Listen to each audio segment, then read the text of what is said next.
This is the same recording session. Hello, ladies and germs. Welcome back to Super Mario Sunshine. This game is kind of divine. I'm gonna stop singing now. What's up, everyone? This is Avery. I'm doing the third video in a row, actually. I really should turn off the recording, but I'm having so much fun doing these videos. It's good just talking to you guys again. And I'm trying to get as many videos recorded as possible because, you know, I got quite a bit of work to do tomorrow, or rather tonight. So, anyway. We got a nice long mission, so I guess I can probably talk more about some of the highlights of Arclion Saga because... Hello, Yoshi. How are you? Because there is actually some stuff that I found kind of interesting, and despite the fact that the game is, you know, very short, very linear and stuff, it has that batshit ending, that doesn't mean that there aren't legitimately interesting characters. For one thing, the lead protagonist actually does talk, which I was kind of shocked by. Like, Leon actually does speak. He has his own personality and everything. It's very bizarre for a game like that. But the game starts off, and you have like this elf girl that you end up running into. I'm curious about that now. I wonder if that rewards me with a beautiful coin. I hope it does. I'm gonna get over here, and I'm gonna see if I can keep spraying the wheel of awesomeness.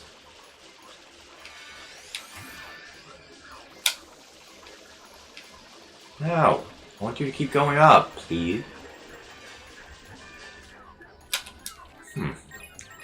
I did not know that. Okay, so that's actually a pretty good source of coins for the 100-coin challenge. Anyway, I was talking about the elven girl, Katrina. Katrina is actually kind of cool. She's a kick-ass girl, and she don't need no man. Katrina is just like... She actually has, like, these dark feelings or whatever. Like, she wants to do bad things. Like, she wants to worship the serpent, which we later find out is actually not a bad thing. Like, the serpent... Yeah, it's kind of like Hades. Like... The serpent kind of reminds me of Hades, almost from Greek mythology, because Hades is actually not a bad guy. He just simply has a shitty job, and he's seen as a bad guy because, you know, he's the, quote, antagonist of his, like, of a bunch of stories. But in reality, Hades is just, like, a really cool guy that just is stuck with a shitty job. I mean... Like most Greek Greek characters, of course he did shitty things, and man, I'm having real trouble with my jumps today. But, you know, I mean, he took Persephone, but he was very reasonable. It's like, you know what? For a good chunk of the year, I will not hang out with you. You know, you can go do your own thing. You can enjoy your life on the surface, and yeah. I'll have you during the winter, and I know Demeter will probably not be that happy, but, you know, it's fine. And, you know, they all agree to it. It's like, Persephone seems rather happy, and, you know, when she's in the underworld. It was kind of sneaky that Hades gave her the pomegranate because he's lonely, which I don't blame him. I mean, if you're the god of... Is that how you beat those things? You spray them? Huh. Okay then. Sorry, just random things are happening. I don't know, it's just like, out of all the Greek gods and stuff, Hades seems like one of the most reasonable ones. Like, he kind of has to be because, you know, he leads like billions and billions, like, over 90 billion dead people. Which, yeah, that's actually, if you look it up, there are at least 91 million people that have died, so... Yeah, compared to the 7.6 billion that are currently on Earth, that's quite a bit that are dead. So, yeah, it makes sense that Hades would have to be kind of, like, take charge and, like, Okay, you know, I can't... Like, I'll be fairly reasonable, like, I'll keep my end of the bargain and stuff, but... I'm not a slouch either, you know? I'm not gonna lie to you. I keep my bargains quite well. Which probably means that Hades would not be a very good businessman because he's so honest. Or maybe that'd make him the best businessman because, you know, he's honest to people. It's like, look, I'm not gonna fuck you over just because, you know, you had something I want. Like, if you want to make a trade or something, that's perfectly fine, you know? I'm perfectly reasonable about these kind of things. Like, well, like I said, like with Persephone, she... I let her hang out on the surface. In exchange, she hangs out during the winter with me, you know? It's kind of like a, I guess that's the only catch-22 Hades would have. Also, my allergies are being annoying. I would really like that to stop, please. Like, that'd be the only catch-22 that Hades would have. Like, I mean, kind of firepower. That people would have, like, well, Hades captured Persephone, therefore he's an asshole. It's like, yeah, but look at the majority of the year. Hades lets Persephone hang out with her mom and, like, be one with nature. And at the same time, she also gets to be queen of the underworld, which is kind of cool. Like, she gets to be, like, a queen of a dominion. That's amazing. Like, I imagine her old job, like, she couldn't say that she was. So, you know, it's kind of a cool trade. Like, it's not perfect, but, you know, at least she's not Nyx, or whatever. Anyway, I don't know why I'm mentioning that. Also, demonstrating a move that I completely forgot about. Yeah, Mario has the capability of launching himself off a wire if he is positioned like that. I typically don't try to let him do that because that more times than not leads to death. Fortunately, Delfino Plaza, Bianco Hills is very devoid of this kind of stuff. But actually, there is a glitch in this particular stage that I just remembered. It's really tricky to pull up. It involves the Gusties here. I know that's not their real name. I forget what they're called, but I call them Gusties because I've been watching a lot of Yoshi's Island lately. If you get hit with a Gustie while using the rocket nozzle, you'll actually jump much higher than you usually would, and you'll end up in outer space. Yeah, like Mario legitimately goes into space if you let him get hit by the Gustie while he's using the rocket nozzle in this particular stage. And we were actually on the wire. Oh, here's coin number 65.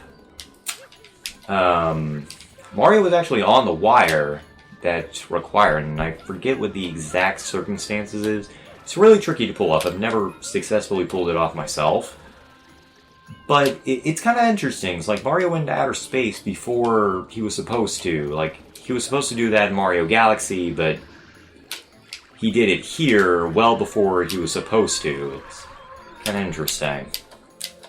I wish I was, like, Proton John and, like, I was a master at pulling off glitches, because, like, if you watch the Sonic Adventure LP on the Runaway guys, I don't know how he does it, but he manages to pull off a crap ton of glitches just within the span of a few moments. It's freaking nuts. I mean, it's hilarious to watch, don't get me wrong, but just like, holy crap, Sonic Adventure is such a glitchy game. Which makes me really want to play it and own Sonic Adventure. Because I legitimately enjoy Sonic Adventure. I don't know about you guys. Like, I know there's, like, a growing hatred for Sonic Adventure, which I think is unwarranted. Like, I understand why there would be a hatred for Sonic Adventure, because of how glitchy it is and stuff like that, but you have to remember, Sonic Team had 9 months to make Sonic Adventure, which originally was going to be an RPG starring Sonic and Friends, which that did happen later in Sonic Brotherhood, which I hear did not get positively received. Which is unfortunate, because a Sonic RPG could work. It's just really kind of tricky. Like, how would you make Sonic into an RPG? It's possible. I mean, they made Mario into an RPG. And now there are, like, a ton of them. So honestly, if Sonic managed to figure out how to do it, it probably wouldn't be that bad. It's one of those games I really want to own at some point. I really want to own Sonic Brotherhood, but it's not especially high on my list of priorities. What is on my list of priorities is actually a really cool system that I discovered on Amazon. And it's the Retron 5. The Retron 5 is basically a super system. At least the current model is. The Retron 5 allows you to play not just NES games, but Famicom games, Super Nintendo games, Mega Drive games, Genesis games, and it acts as a Super Game Boy up to the Game Boy Advance, which is awesome. And you know what that means? I can actually play Mother 3 on a TV, and it'd be kind of cool. And I can actually program everything more like Earthbound, if I really wanted to. Because, you know, Earthbound had quirky controls, but, you know, it ended up being kind of like the future indie RPGs. And man, where's this 8th red coin? It's hiding from me. Seems to be the predicament I'm constantly in when it comes to these red coin missions. I always seem to not know where the 8th one is because it hides. I'm trying to survey my surround. Oh, wait, what's that? Oh, that's it. Wait, is that it? Or is that a guy? I can't tell. I can't tell. I'm gonna launch over here and see if there's any in the trees. Because I legitimately am puzzled, like, where is this 8th red coin? It's kinda getting irritating at this point. Yeah, it's a guy. I'm gonna ignore him. Oh, there it is. There it is. I'm just blind. It is cleverly hidden, I'll give it that. What the fuck just happened? That was weird. What was I saying? I was talking about mythology, and then I was talking about, like... Oh yeah, I was talking about the Retron 5. I really want to get that system. The downside is that the controller is terrible, from what I've heard, and considering I've gotten from Hyperkin before, and yeah, I can confirm their controllers are not very good. It is backwards compatible with all your controllers and stuff on the sides. So that's a good thing. It means you can play on SNES controller like games were meant to be played. You can play on a real controller that isn't garbage. So, yeah, that's a thing. I'm really hoping I can get that system because there are so many games, there are so many systems that opens me up to. And, hi Shadow Mario, how's it going? I really didn't want to see you, but I had a strange feeling that your shenanigans would continue into this episode. La la la. Alright, where are you, Shadow Mario? Anyway, that's really all I had to say about the Retron 5. Now I really want to talk more about mythology because now that I'm thinking about Hades, you know what that reminds me of? It reminds me of the movie Hercules, which, by the way, it should have been Heracles because it was based on Greek mythology, not Roman mythology. And that's actually a common misconception because Hercules is often called Heracles, or Heracles is often called Hercules, even though that's the Roman version of the name, which most people know, despite the fact that it's not real. Yeah, that movie, it actually is pretty good. I actually think it's one of Disney's more underrated ones, personally. I do acknowledge it does have a lot of problems. Like, the story could have been more set up, but I like Megara. I definitely love Hades. Hades is definitely everybody's favorite character. He's mine, too. Let's see, where'd he go? There he is. James Woods just knocked it out of the park as Hades, and from my understanding, that was fast. He was originally supposed to have, like, a creepy voice, but then he just kind of did his James Woodsy thing. and just decided to make him a used car salesman. And it actually works. It works very well and made the character very memorable instead of just being a bland villain. Made the movie that much more memorable. And the art style, too. The art style is freaking awesome. I would love for him to bring it back. Kind of like Atlantis and Treasure Planet, which is actually something that me and my friend Oscar, aka Cleve, online, it's something we actually agree on. Like, we really wish that Disney would bring back that art style because, or at least remake Treasure Planet and Atlantis. Personally, I want them to remake Atlantis. I don't know if they could bring back Michael J. Fox. But by the way, he still looks pretty good nowadays. But I don't know if that would be a good idea for a live-action remake. But I don't know. It's one of those things that I'd love to see, like, Disney try Atlantis again. But keep that art style and, like, expand upon the lore. It's just, like, it's such a good concept. It's so awesome. And part of me kind of hopes that Disney Plus could bring it back. Because I know there's going to be a lot on Disney Plus. And that's just one of the things that I would like to see. Like a Atlantis show. A Treasure Planet could get its own show too. Like, I don't know what you would do in Treasure Planet, but it would be very fascinating. And actually, I do remember advertisements for Treasure Planet because that was actually a commercial that often played on a lot of VHS tapes. Anyone remember VHS tapes? I do. I still own a VHS player, and it works. I don't know for how much longer because it was kind of making weird noises whenever we were playing Rudolph the Red-Nosed Reindeer this Christmas. But yeah, it's just like, I legitimately saw like a bunch of advertisements because I had a lot of tapes that were Disney related because the mouse had me by the unmentionable boy parts that I was stuck with. It had me by... So clearly, they had me by the boobs. I'm joking. I'm joking, I really like Disney. So, yeah, Treasure Planet was often the movie that got advertised. Like, it was going to be, like, their next big thing. They were going in a different direction. I kind of wish they went in that direction. Because, you know, it's such a cool concept. Like, the animation style is so different. It's very adult. I really like it. And I wish they would have gone in a young adult direction for their animation. And, you know, I think they still can. Like, with their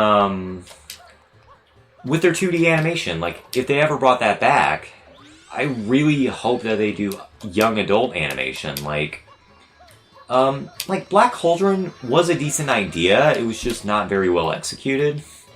From what I hear, it was actually an adaptation of the second book instead of the first one, which, that's never a smart thing. That's a movie they really need to redo. Like, I wouldn't say do it live action, I would say do it animated, but do it like an animated television show on Disney Plus. And, yeah, go from there. But make a 2D animation because that's more than likely going to attract an older audience. Which is weird because you would think that a younger audience would be more attracted to 2D animation, but in reality, from my understanding, a lot of young adults and adults really want Disney to go back to 2D animation. I'd say I'm wholeheartedly in agreement for Disney going back to their 2D roots. Because there are so many good films that were 2D. And as much as I like 3D animation, sometimes it's just like, you just want them to go back just a little bit to make it just something different. Like, I'm trying to think of like a 2D animated film that could work. Like, I'm trying to think of the concept that Disney could do. Like a Lilo and Stitch. That was a really good one. That was actually... To my understanding, that was an original one. Like, I don't think it's based on anything. Like, I could be wrong. If you guys know that, listen in the comments below. But, to my understanding, it is an original one. And it was basically a coming-of-age story that was, that just happened to have aliens in it. And that was actually really good. I really liked Lilo and Stitch, and actually a lot of people like Lilo and Stitch. Like, do a Lilo and Stitch, but I don't know. Or do something kind of different, like Pixar took a risk with Coco. Like, I could totally see, like, a 2D animated film based on, like, Mexican mythology. That would have been cool. Like, Emperor's New Groove or something like that. That one's more... that's more based on, I think, more Native American mythology, but... You know, there's so much really cool mythology and stuff. Like, they started kind of doing that with Mulan, which is actually based on a story and not a real person. That was pathetic. Man, my allergies. They're making the phlegm in the throat go freaking nuts, I tell ya. Anyway. So, yeah. If y'all have, like, any, like, really decent ideas, like, what Disney should do with 2D animation, I would love to hear it, because I'm not the only, like I said, I'm not the only one that really wants Disney to go back to their old style of animation. Because, you know, there are actually some Disney properties I would love them to go back to, like Fantasia. Fantasia is my favorite movie of all time. And that's no joke. I'll actually go on record and say that Fantasia is my favorite movie. Okay, I need to focus on this asshole here who's running a marathon. Like, Fantasia was so different. It was so very distinctly unique. Like, there is no other film, including the sequel, that really matches up to the majesty that is Fantasia. And that makes me want another one. Like, there is so much potential for another Fantasia movie. Although, I'd like to add that I kind of hope, like, if they ever do a Fantasia 3, like, it's actually themed. Like, a themed Fantasia would be very different and very unique. And might I say, go with the orchestral score of Planets. Like, The Planets by Gustav, last name I can't recall. I'm very, like I said, I'm very for Disney going back to Fantasia and trying again, because Fantasia 2000 was very condescending, I would say.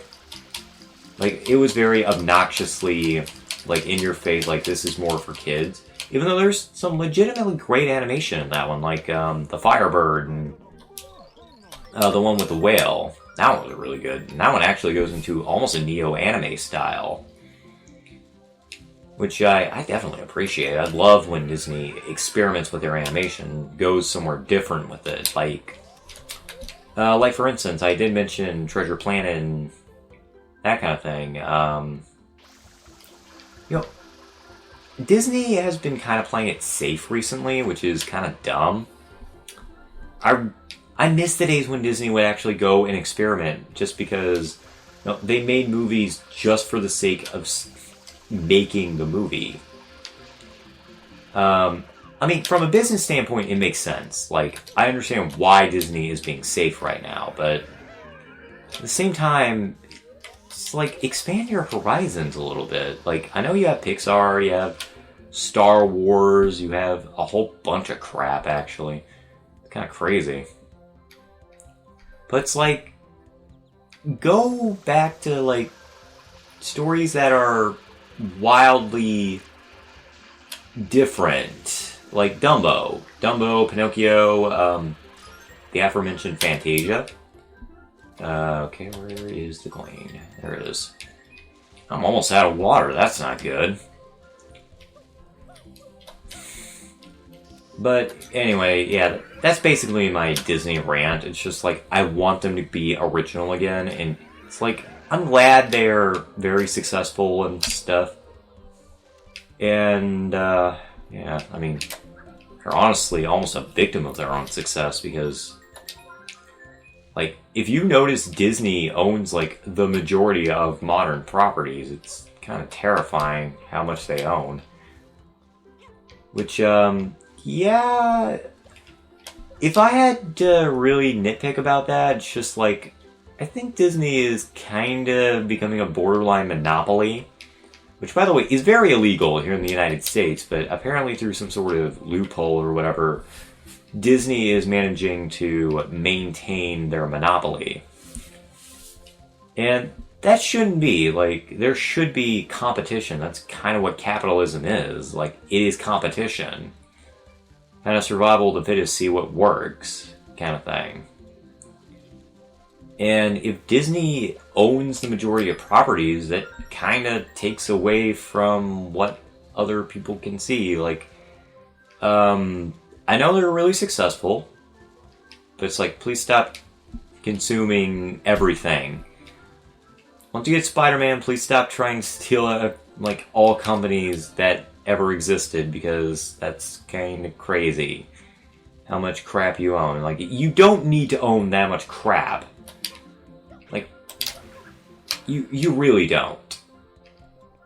If you are owning that much crap, I'm almost kind of wondering if Disney is compensating for something.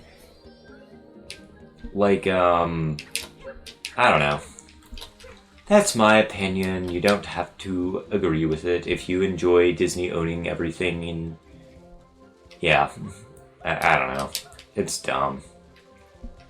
It's my own dumb opinion, but it really should be like, Disney needs to be watched.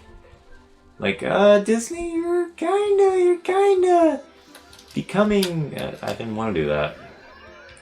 You're becoming something that is highly illegal. You're not exactly setting the best example for kids.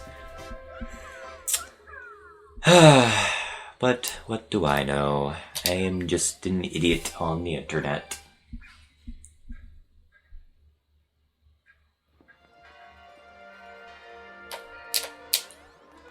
Man, I really went on a rant there, didn't I? I did not expect that. Mercy, I need to get a sip. My wonderful Dr. Thunder, which is actually really good. I actually enjoy Dr. Thunder. It tastes a lot like Dr. Pepper, but cheaper. I know what I'm gonna get probably next time I go to the Wally World, aside from a really cute assortment of outfits. Oh yeah, now I remember what I was doing. I was going to go and destroy things. I wonder what those two are arguing about. They've been arguing for days, I tell ya. For months, if you're following this LP. It's crazy. Crazy, man. Crazy. Like I said, I did not expect to just rant about Disney, but, you know, one thing leads to another, and that's just kind of how LPs work, you know? It's always fascinating, like, all the weird things that come to your mind whenever you do an LP. Like, you end up thinking, like, you know, I'm running around, stuff. Oh, let's talk about Greek mythology. Yeah, that's a good idea. Oh, let's talk about, Hades. That leads you to talking about Hercules from, like, Disney's Hercules, and that ends up going into another rant, and one thing leads to another. It's crazy. It's insane, I admit it. I'll admit when I'm nuts. And again, I've been crazy all my life, so... What is normal? Something that I'm not familiar with. I gotta end this recording. I've been recording for like, man, 30 minutes, almost. Well, that's gonna have to end off this episode because I could just go on and on forever. But, you know, I really don't need to be doing that. So, until next time, which will probably be in the next few seconds, I will see you guys later.